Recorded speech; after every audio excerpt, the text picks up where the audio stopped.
Hello,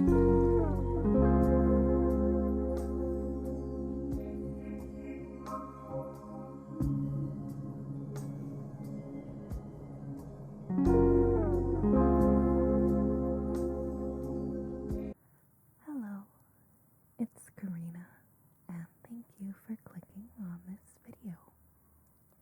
Today I will be reading Little Red Cap from the Grimm's Fairy Tales, and this is just one of our many bedtime stories available on our new app, SERENE.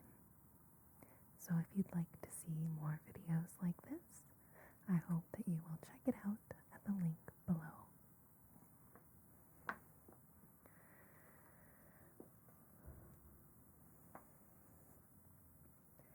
The Complete Fairy Tales of the Brothers Grimm, page 101, tale number 26, Little Red Cap. Once upon a time,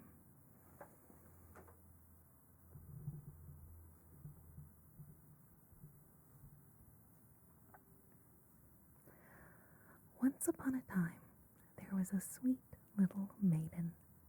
Whoever laid eyes upon her could not help but love her. But it was her grandmother who loved her the most. She could never give the child enough. One time, she made her a present, a small red velvet cap. And since it was so becoming, and the maiden insisted on always wearing it, she was called Little Red Cap. One day her mother said to her, "Come, Little Red Cap, take this piece of cake and bottle of wine and bring them to your grandmother. She's sick and weak, and this will strengthen her. Get an early start before it becomes hot, and when you're out in the woods, be nice and good and don't stray from the path. Otherwise, you'll fall and break the glass, and your grandmother will get nothing. And when you enter her room, don't forget to say good morning, and don't go peeping in all the corners." "I'll do just as you say," Little Red Cap promised her mother. Well, the grandmother lived out in the forest, half an hour from the village, and as soon as Little Red Cap entered the forest, she encountered the wolf. However, Little Red Cap did not know what a wicked sort of animal he was, and she was not afraid of him. "Good day, Little Red Cap," he said. "Thank you kindly, Wolf." "Where are you going so early, Little Red Cap?" "To grandmother's." "What are you carrying under your apron?" "Cake and wine. My grandmother's sick and weak, and yesterday we baked this, so it will help her get well." "Where does your grandmother live, Little Red Cap?" the wolf said. "Another quarter of an hour from here in the forest. Her house is under 3 big oak trees. You can tell it by the hazel bushes," said Little Red Cap.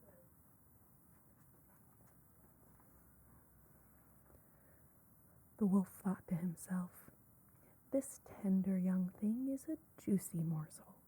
She'll taste even better than the old woman. You've got to be real crafty if you want to catch them both." Then he walked next to Little Red Cap, and after a while said, "Little Red Cap, just look at the beautiful flowers that are growing all around you. Why don't you look around? I believe you haven't even noticed how lovely the birds are singing. You march along as if you were going straight to school, and yet it's so delightful out here in the woods." Little Red Cap looked around and saw how the rays of the sun were dancing through the trees, back and forth, and how the woods were full of beautiful flowers. So she thought to herself If I bring grandmother a bunch of fresh flowers, she'd certainly like that. It's still early. I'll arrive on time. So she ran off the path and plunged into the woods to look for flowers, and each time she plucked one, she thought she saw another, even prettier flower, and ran after it, going deeper and deeper into the forest. But the wolf went straight to the grandmother's house and knocked at the door. "Who's out there?" "Little Redcap. I've brought you some cake and some wine. Open up." "Just lift the hatch," the grandmother called. "I'm too weak and I can't get up." The wolf lifted the latch and the door sprang open. Then he went straight to the grandmother's bed without saying a word and gobbled her up. Next he put on her clothes and her nightcap, lay down in her bed, and drew the curtains. Meanwhile, Little Redcap had been running around and looking for flowers, and only when she had as many as she could carry did she remember her grandmother and continue on the way to her house again. She was puzzled when she found the door open, and as she entered the room it seemed so strange inside that she thought, "Oh my God, how frightened I feel today, and I usually like to be at my grandmother's." She called out, "Good morning," but she received no answer. Next, she went to the bed and drew back the curtains. There lay her grandmother with her cap pulled down over her face, giving her a strange appearance. "Oh, grandmother, what big ears you have." "The better to hear you with." "Oh, grandmother, what big hands you have." "The better to grab you with." "Oh, grandmother, what a terribly big mouth you have." "The better to eat you with." No sooner did the wolf say that than he jumped out of the bed and gobbled up poor Little Redcap. After the wolf had satisfied his desires, he laid down in bed again, fell asleep, and began to snore very loudly. The huntsman happened to be passing by the house and thought to himself, "The way the old woman's snoring, you'd better see if anything's wrong." He went into the room, and when he came to the bed, he saw the wolf lying in it. "So I've found you at last, old sinner," said the huntsman. "I've been looking for you for a long time." He took aim with his gun, and then it occurred to him that the wolf could have eaten the grandmother and that she could still be saved. So he did not shoot, but took some scissors and started cutting open the sleeping wolf's belly. After he made a couple of cuts, he saw the Little Redcap shining forth, and after he made a few more cuts, the girl jumped out and exclaimed, "Oh, how frightened I was! It was so dark in the wolf's body." Soon the grandmother came out.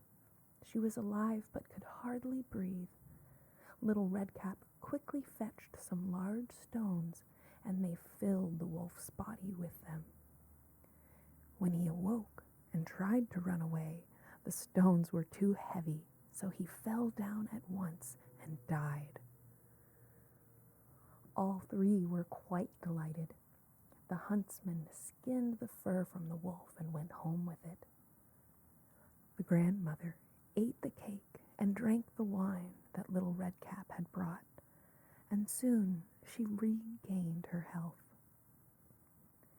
Meanwhile, Little Redcap thought to herself, "Never again will you stray from the path by yourself and go into the forest when your mother has forbidden it." There is also another tale about how Little Redcap returned to her her grandmother one day to bring some baked goods.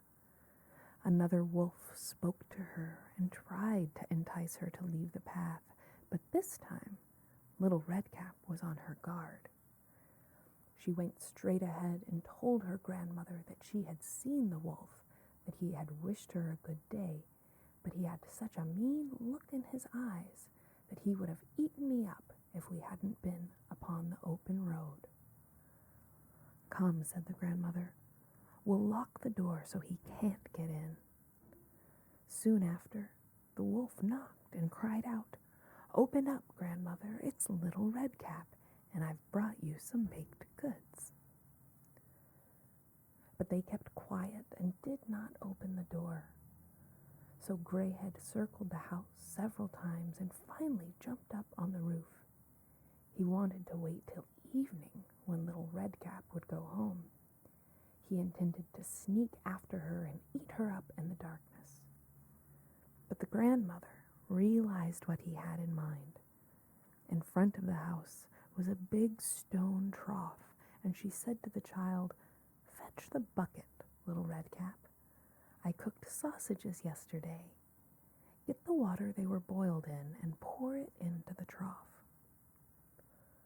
Little Redcap kept carrying the water until she had filled the big trough. Then the smell of sausages reached the nose of the wolf.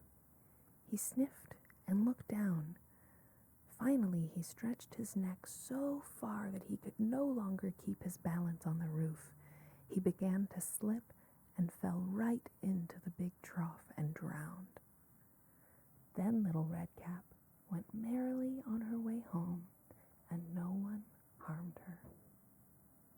If you enjoy our ASMR massage and back tickling videos, I hope you'll take a moment to join me on Psychetruthpatrons.com, where you will find dozens of videos that we've either had to remove from YouTube or that we'll never post on YouTube. And of course, there's plenty of bloopers and behind the scenes as well, so you can see everything that goes into our video creation process. YouTube has made it excessively difficult for us to survive on our YouTube channel alone, so we are eternally grateful